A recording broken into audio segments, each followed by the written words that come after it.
नमस्कार, मैं प्रीति और आप देख रहे हैं द सोशल राइज। आइए नजर डालते हैं खबरों पर।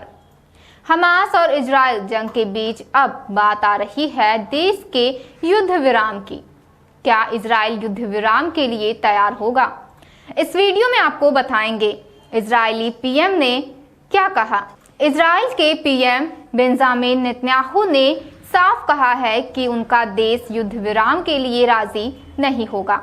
उनका मानना है कि इजराइल और गाजा के बीच युद्ध विराम का मतलब हमास के सामने इजराइल को आत्मसमर्पण करने के लिए बोलना है।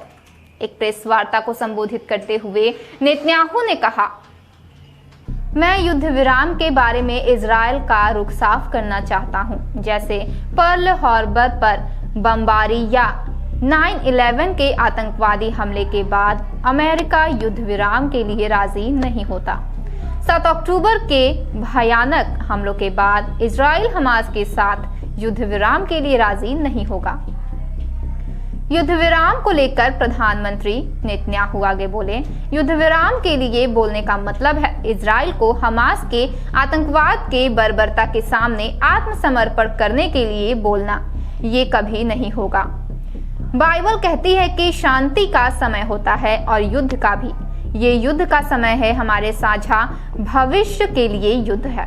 Just as the United States would not agree to a ceasefire after the bombing of Pearl Harbor or after the terrorist attack of 9/11, Israel will not agree to a cessation of hostilities with Hamas after the horrific attacks of October 7th. Calls for a ceasefire are calls for Israel to surrender to Hamas, to surrender to terrorism, to surrender to barbarism. That will not. Netanyahu ने एक और बड़ी बात कही। Netanyahu ने Hamas को बर्बर बताया।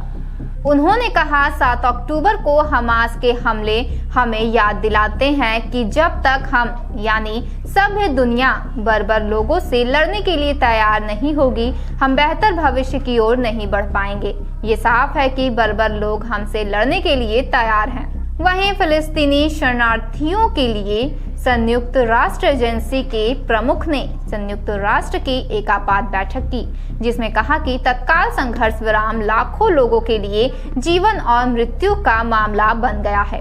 उन्होंने इजराइल पर फिलिस्तीनियों को सामूहिक सजा देने और जबरन विस्थापन का आरोप लगाया। वरिष्ठ मानवतावादी अधिकारी की एक फिलिप लाजारिनी ने चेतावनी दी कि भोजन और अन्य सहायता की तलाश कर रहे फिलिस्तीनियों द्वारा एजेंसी के गोदामों को लूटने के बाद नागरिक व्यवस्था का और टूटना गाजा में संयुक्त राष्ट्र की सबसे बड़ी एजेंसी के लिए संचालन जारी रखना असंभव नहीं तो बेहद मुश्किल बना देगा।